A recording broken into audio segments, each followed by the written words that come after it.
I guess we're ready to go. Good afternoon, everybody. Thanks for coming. Today we have Pam Stranahan. She's going to be talking about historic markers here in town. And the title of it is Unique Stories from Historical Markers. Great, thank you. Save the applause till later. Yeah. So before we go on to the program, I have to do a little commercial. This is for the Aransas County Sesquicentennial Celebration that's going to be starting for a couple of weeks. It's going to be starting June 12th, which is a Saturday morning. And we'll have a big breakfast with historic topics going on. And then after that, a old-fashioned county fair. So kids are entering their flower arrangements and cakes, and we'll have a really big festival aimed at kids that afternoon. And then on Sunday, we're going to have talks from the pulpits, and then we're going to have tours of the cemeteries, the Lamar Cemetery and the Rockport Cemetery. And then in the afternoon, we're going to have tours, not tours of the houses, but information about the 4 historic houses that were actually here when Aransas County was formed. So all 4 of those houses are 1868, correct? Yeah. So those are walking tours, or it's going to be something here? Yeah, no, you're going to have to get in your car and go between them. I don't think any of them. I don't think you could walk, but it'd be like 6 or 8 blocks between. Not going inside the houses? No, just front. With costume people talking about their houses and all of that. And also at the Saturday and then at the Sunday houses, we'll have some of the little theater in costume doing little skits. So they're just going to come to one of your houses. Okay.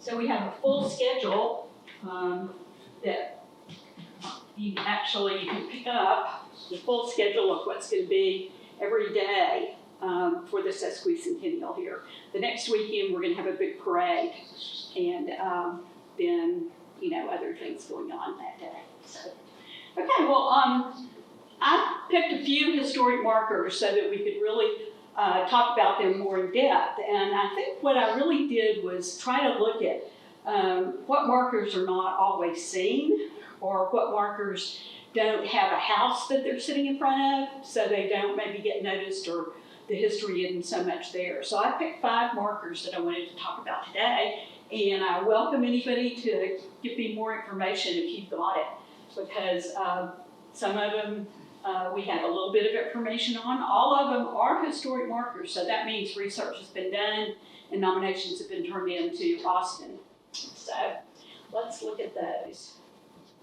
The first marker is for James Tower, and he's just one of my very favorite here in town. He's just an amazing person, and he came here in the 1830s.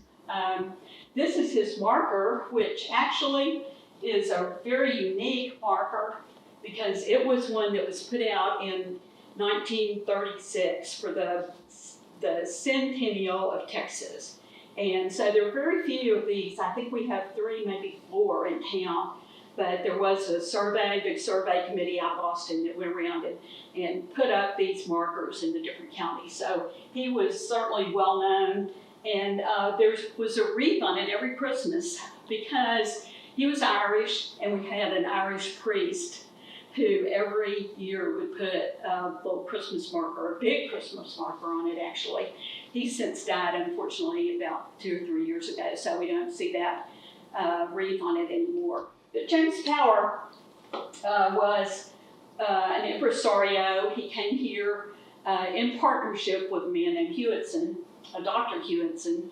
But Dr. Hewitson never really was here in Aransas County. He stayed in Mexico, and that's where they had met at actually New Orleans and went to Mexico, and then got their grant to come here and actually settle as impresarios. But by being an impresario, they got 250,000 acres that then was theirs to sell. So they gave people the impresario grants to settle on, and then had some that they could sell. So that's sort of the way it worked. He was married to Thomasita Portilla, and the Portilla family was one of the early Mexicans, really Spanish settlers here in Texas. And so when he married into a really good family a little bit north of Victoria. And she died in childbirth, so he married her sister then and raised a number of children right here in Live Oak, on Live Oak. He came from Ireland, and he came to Live Oak Point, and that is like the southern end of the causeway that goes over Coconut Bay. And this, what the authority that he got was for 200 families. These families could be Irish or Mexican, okay? And this was a grant by the Mexican government. It started with the Spanish, but ended up with the Mexican government.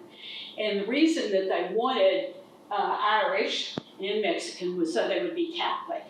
So the government of Mexico really wanted a big colony of Catholics to be here to be a buffer against the Anglos that were coming in from the United States that they assumed would be Protestant. And so anybody that came in had to promise to be Catholic anyway, but they knew that the Irish and the Mexicans would already be Catholic, so that was a big plus for them. He actually went back to Ireland to bring the settlers here and got a ship, came over with 2 ships actually. They stopped in New Orleans, and many of them got cholera and yellow fever and died before they ever got here. So by the time they were heading over to Aransas, they only have about half that many. And then their shipwrecks or get stalled on the bar at the Aransas Pass.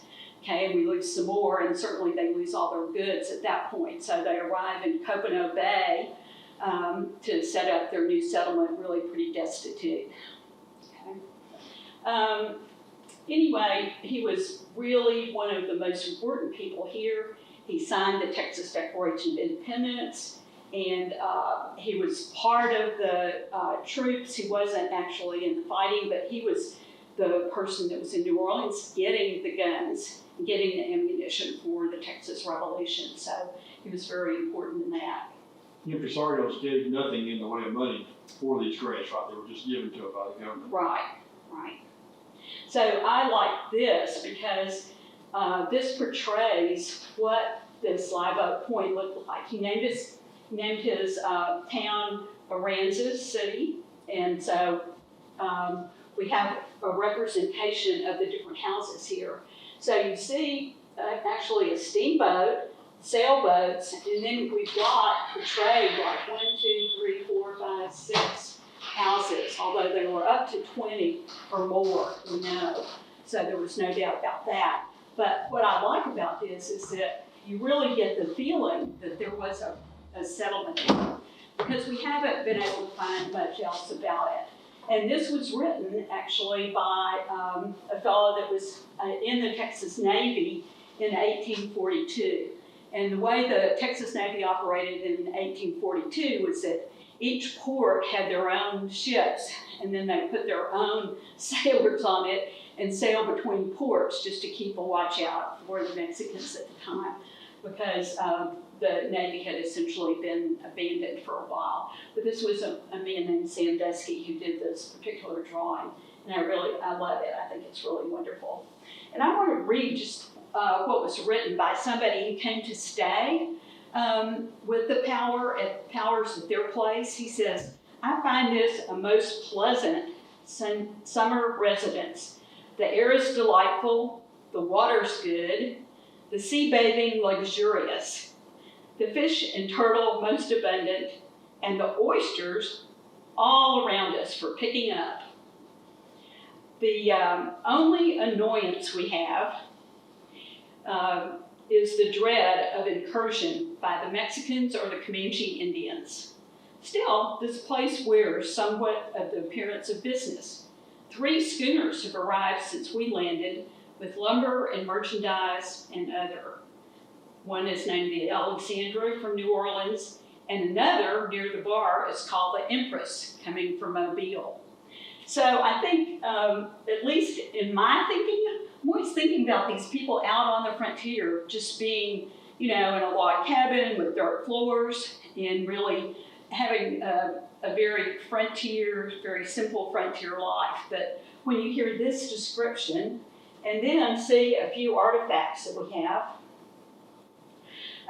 fortunately for us, where power settled on the bluff overlooking Coconut Bay was owned by a history professor, okay, that I happen to know. And when we were going to do an exhibit, and so we borrowed artifacts from him, and then when he left town, he gave them to us because he said these artifacts really ought to stay in Aransas County. So these are just a few of the things, and there are many more that are in the case in the new exhibit that's in the next room. But here we have some of my favorites. What you see over here, of course, is china, pieces of china, sherds of china that were made in England. Okay, we call them transferware because they have the pictures that were transferred onto the pottery. They were trying to imitate, actually, the Oriental pottery at the time. So you see lots of Oriental themes to them. And we have several pieces that actually have a maker's mark on the back. Okay, so we actually know the actual manufacturer of those particular artifacts. These, and you can see them a little bit better, I think, in the case, but these are wine seals. Now, they didn't seal a bottle of wine like we think of today, but they were on the shoulder of the bottle of wine, okay? And it was really a label, okay, sort of a label on the shoulder of the bottle of wine. And so this one just says Madoc on it. Well, it has Penelac, and this one says Saint Stephen in Madoc, okay? So Madoc is a region in France, and the Saint Stephen vineyard is still there. Okay, so here we've got the Powers sitting up here on the bluff, enjoying French wines, having their dinner on English plates, and they're not really in such poor straits as we might picture pioneers being. I really enjoyed these. Another piece that we have is a button, and I know that looks pretty poor because it was certainly out there getting worn down for about 150 years, okay? But this is a replica of this button for the Texas Navy, okay? So it says Republic of Texas, and and when you can see this up close, or the photograph, you can see that it's actually the very same design, and they make them today as replicas. And they sell them because we have a group that is the Texas Navy, okay? And here's a fellow who has the commander's jacket on with those very buttons on it. So you see, this is one of the fellows that's in the Texas Navy today. But that leads you to say, who was visiting power, with the Texas Navy jacket on? So he was seeing a lot of people that way. He also is supposed to have seen Zachary Taylor when he was looking for a place to set up his camp. He was supposed to have given Taylor dinner at his place on Live Point. I think I have one more piece, and I hope you can see it after I describe it a little bit. We've got a pig over here, okay, a pig on a platform, and this is Andrew Jackson. And what was happening at the Washington level, Washington, D.C., Jackson had passed legislation to bring in, to renew the National Bank charter, and Jackson vetoed it, okay? He didn't want to continue the National Bank. He wanted to put in his own bank, okay? So this is a protest coin, a token that was passed around in protest to Andrew Jackson doing this. So this says, my victory, down with the bank. My substitution for the U.S. Bank. My currency, my glory. Okay? So they were really they weren't carrying a protest sign, but they were passing this kind of a token around in objection to Andrew Jackson at the time. So And this was found locally, Pam? this was found right over there off the bank. What happened, the bank, which is really high, if you're looking at it from the Lamar side, you can see a particular place where the bank is a lot higher, and you can see it in that drawing too, that the bank is higher in one point, and that's where this was. And so Dr. Krennic saw artifacts falling out of the bank onto the beach, so he picked them up and kept them as a collection. He had a lot more pottery than that, and even some prehistoric pottery. Yeah. So, okay. Then the competitor to the Power Colony was over at Lamar. James Byrne, who was also Irish, set up a little community over in Lamar. And after he was there in about 1839, and after he'd been there for just a little while, he set up this chapel, which actually had a different name, but after a while it was called the Stella Maris, or the Star of the Sea Chapel. And it's located today by the Lamar Cemetery. And it was moved there from the shorefront over to near the Lamar Cemetery in 1986.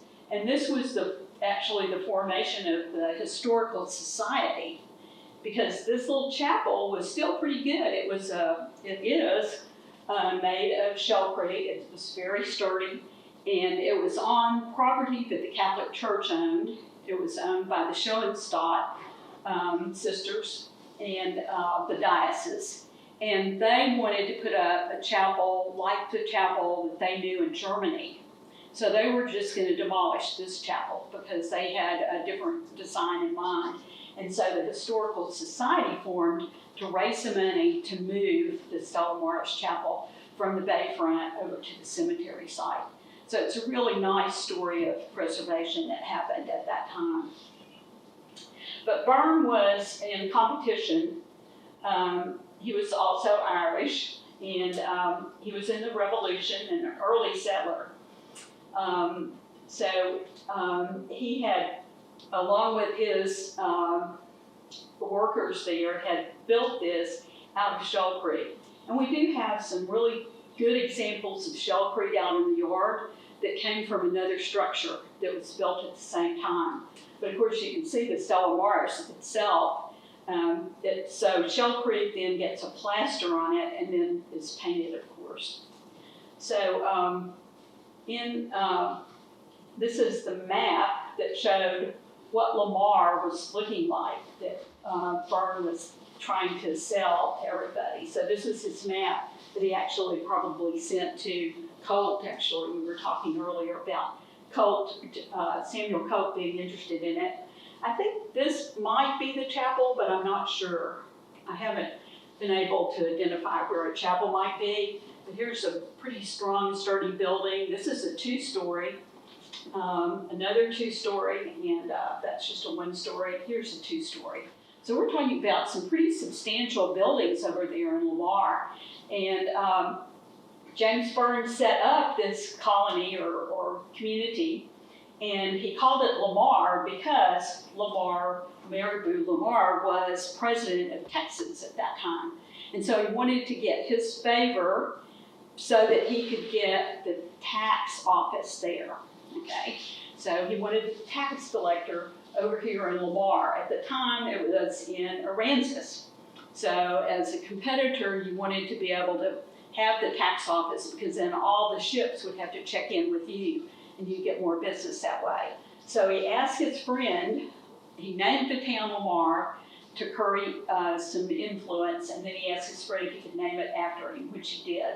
And Lamar moved the customs house over to Lamar.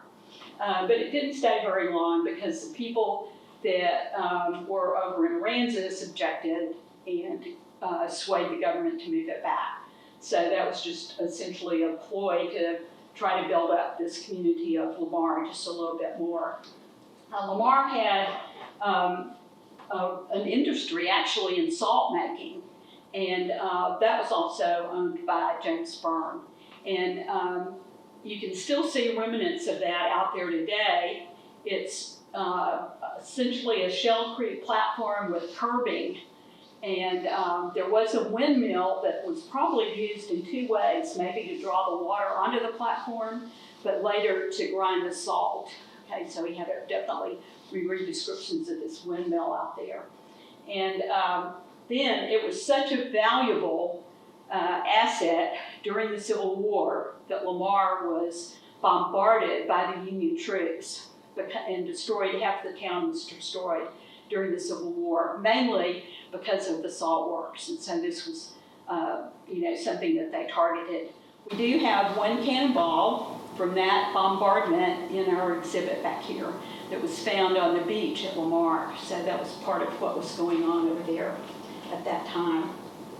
Now, here's another piece that we can put together even today. So the photograph that you see on the left is a photograph of what was known most recently as the bunker house. It had a lot of different owners. At one time it was supposedly used as a school, whatnot. The ruins of this bunker house are on Front Street, so it's right on the what would be a small bluff over there in Lamar, right on the water, right on Coconut Bay. And this is just a painting of what it looked like even when it was in ruins, but gives you an idea of what it looked like. That's what it looked like today, although one of the walls fell over during the Hurricane Harvey, and the owner donated the wall to us, and so it's out in the yard with an explanation. So again, people are intrigued by this building material, which is called shellcrete, and it does have oyster shell in it, some clam, but mainly oyster shells. And it was made, and in areas where they could, they would scoop up the oyster hash. And hash, I'm sure you've seen, you just maybe didn't call it that, but it's the pieces that are of an oyster shell after it's been broken up. Okay, so they would like to use the hash, then they didn't even have to break it up. Okay, and they would burn that to get the lime, and then use the lime, the oyster shell, sand, and water to make the bricks, the building bricks that you see here. Now, there are two different ways that they were made, and I don't know which you can actually determine. But I took a historic architect out to this ruin, and he told me that they actually built the forms up from the ground and poured the mixture into them, let them set, and then built the form up higher.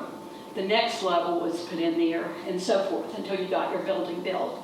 Others have said they built the forms, poured the slurry in, let it dry, and then used them as you think of adobe, entire blocks, okay, to build them.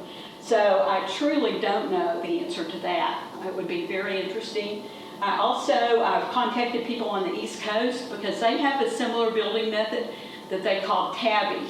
That's their term for it, but it's the very same thing. So I've contacted national parks over there to find out what's the formula. Couldn't you take a bit of this and with all of our modern scientific devices, can't you tell me what the real formula is? No, nobody knows. So you just have to experiment. So there's no firing of the bricks after the fact, though? No. Just in the process? Yeah, nobody has described firing. Yeah, only burning to get the lime. So, but it's really interesting because you can definitely see the layers. Okay, you can see where the different bricks are, and I just can't fathom doing this form of that big, but I guess they do. I mean, that's the way they made our house, actually.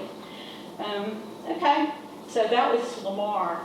Now, this is another very interesting building that was originally on Austin Street, okay?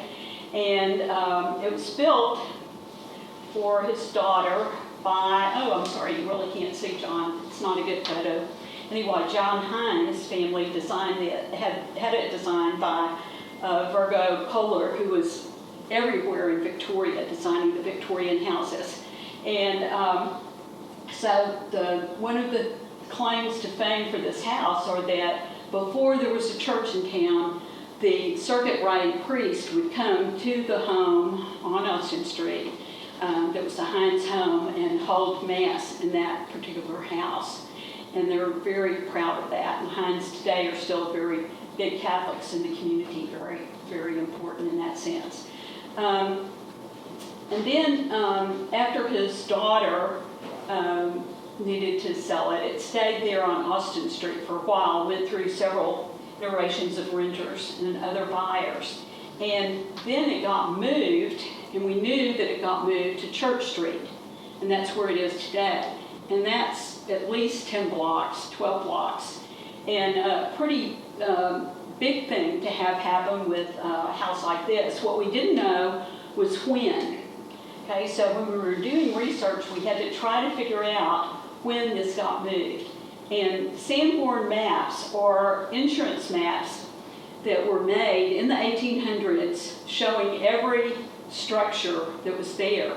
They were made by the insurance company, so if a hurricane or a storm or a fire happened, they would already have the data on what these buildings look like. So I know it's a little bit hard to read, but these all say whether they're two-story, whether they're lumber, brick, what the roof is, and really describe each of these buildings. So we had the Hines house on Austin Street in the early 1800s, when we had the maps. We've got a series of maps, so we had it on at least 2 maps, and then by 1906, it's not on the map anymore.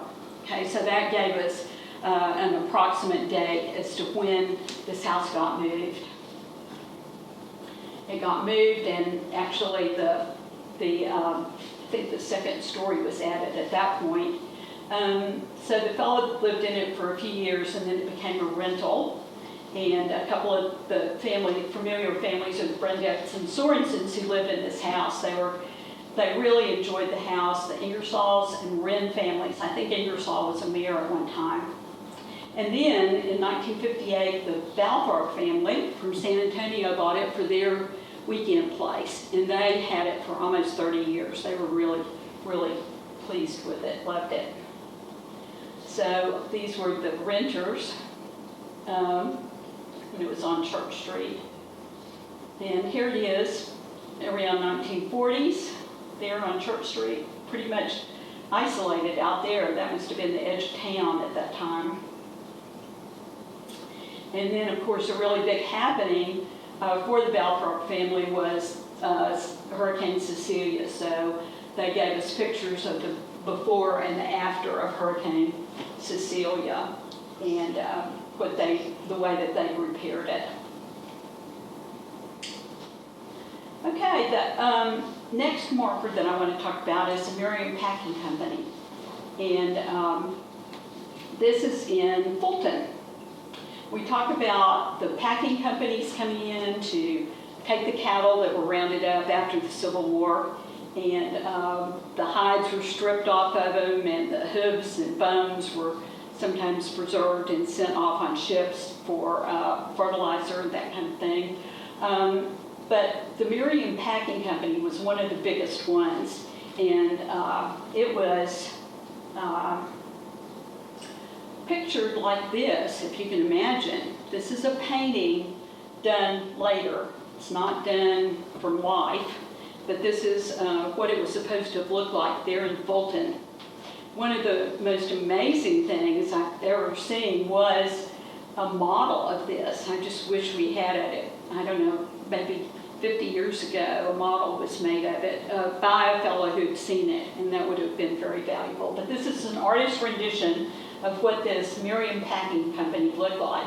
And we would have looked like. Right, might have looked like, yeah. Fulton's never looked even nowhere near that. Right, right. Well, I mean, there's no way a schooner this size is going to come up to the shore in Fulton. So there we are already. We're in trouble here.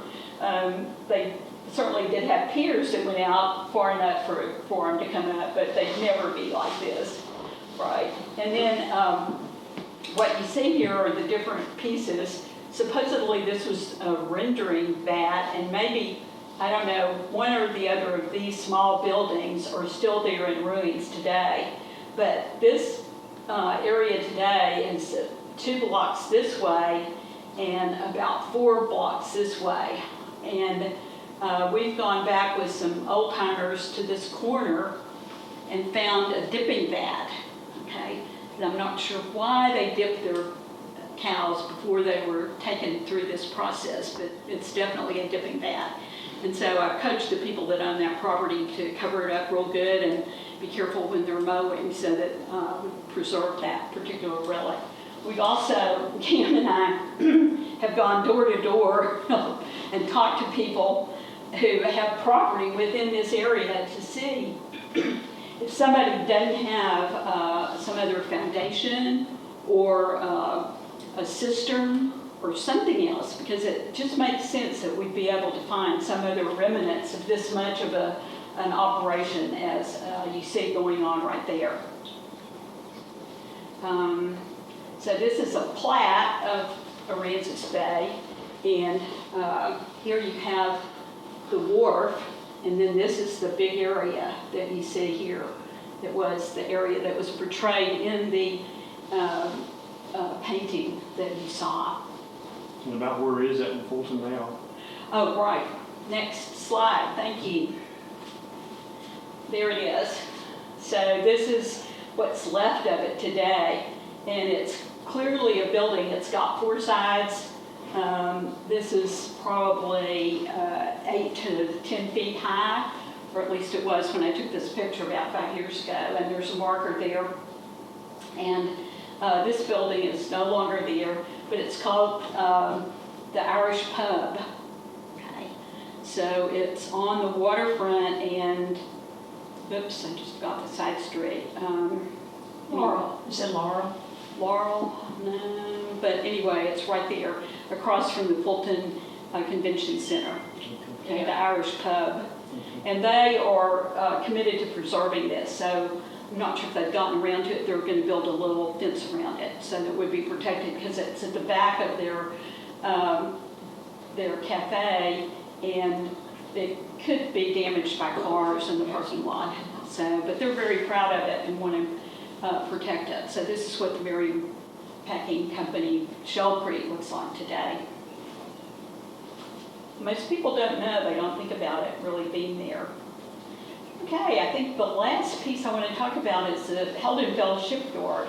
And this is another little known part of what went on in this Rockport, Fulton area. This was in South Rockport, and it was for World War I. And so the Heldenfelds is still a name. Those of you that might be in the Corpus or Beeville area might know their name. They actually came here, established this shipyard from Beeville. They had a big lumber yard in Beeville, and were very profitable there. And as the businesses got going for World War I, they realized that there was an opportunity to do some shipbuilding here for the U.S. government, and so they put in a contract to do that. And so they started their shipyard in 1917, and I love this picture because you can see over here they're taking the trees, the logs, and really stripping them down to be planks. And then over here we're beginning to build. And you can actually see the different ships that are being built there. At the time, they brought in 900 people to work, and I think that like doubled what the number of people in Rockport. So the townspeople actually had them boarding in their houses and eating in their houses as boarders. So they were all wooden ships? Yes, all wooden ships. Here's all 4 of them being built. Only 2 of them, the Baychester and the Zuniga, get launched as ships, okay? Because what happens right in here? Hurricane. You know, we did get a hurricane, and they were disrupted a little bit, but mainly it's an armistice. Okay, so they get 2 ships built, a hurricane and then an armistice. And so the last 2, and I would assume from this picture it's probably those 2, the last 2 get built out as barges. Okay, so they still had a government contract. So they get they make them into barges that way. Here's another picture of it. The details and the number of people that were out there would just be amazing. And this is a letter that is on their stationery, but it's written between the brothers who are running it, and they're wondering what they're going to do now that the armistice has come. So they end up moving most of their operations to Corpus, and they've been in construction, still are in construction, even today. For quite a while they built a lot of roads and dams and that sort of thing, so big construction projects. It's very interesting to read about them even today, held in Bells. They did the precast beams for Cowboy Stadium and for A&M Stadium.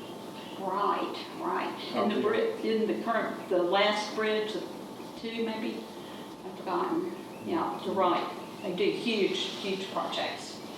And so this is one house that's still standing that we know is one of the houses that served as a boarding house. And this is way down on South Church Street.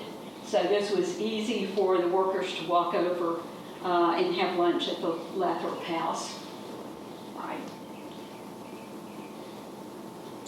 Okay, well, some people almost always ask us, how do you nominate a property to be a marker? And there are two different types of markers: landmark markers, which are for structures, an actual building that's been on the property 50 years and had an important person or history there. And then a subject marker, which is an event or happening on the property still over 50 years ago. And then anyone that's mentioned on a marker has to be deceased by 10 years. So you can't put the name of a current owner, say, on a marker. So somebody has to have been dead 10 years before their name can be on there. You arrange by getting in touch with the county commission through the judge's office. And then a team or a committee will help you work on the research. Some people like to do historic research, and they do it all themselves and turn it in, and the commission approves it. But mostly a committee within the historic commission do the historic research. So that's how you get a marker. And this is one for the Brock House, which is over on Magnolia. Any questions? So do you have an inventory of projects that you're going to be working on? Do you already have a vision in the future of what's next on that? We do. We have about 4 that are on the list, yeah, to be worked on. All right. Question? Would that be the only shipbuilder in the area or in town? Oh, no, not at all. And when you see this new exhibit that we have in those rooms right behind you, we've got a list of some more, okay, that will be here, definitely. They came after Elder Bills. Yeah. Pam, do you have a marker guide to give the participants? Yep. Oh boy, where do you see this marker I guide? meant to put them on the chair. It just came out. It's got every marker in Aransas County. All 56. You know that we have more markers in Aransas County per square foot than any of the other 253 counties? Isn't that right, Pam? Yeah, absolutely. Yeah, didn't they put a halt on them for a while? They did. They lost a foundry. Well, who's doing them now? I don't know the name of the foundry, but the Southwell foundry out of San Antonio had done them forever and ever, and then they went out of business. Yeah, so it's probably been even 2 years that they were finding But they do have a new a one new now. foundry. So, And, over there in Aransas City, that was Tom Krantz you were talking about, right? Yes. And all that stuff. I didn't realize he lived over there. yep, he was there about 10 years, maybe 15. Yeah. And he had his first teaching job here as a history teacher, and then he went on to become a professor and actually president of a college in West Texas before he retired back here. Yeah. Any other questions? Very interesting. Thank you. Okay. Thank you, Pam. You Thank you, bet. Pam.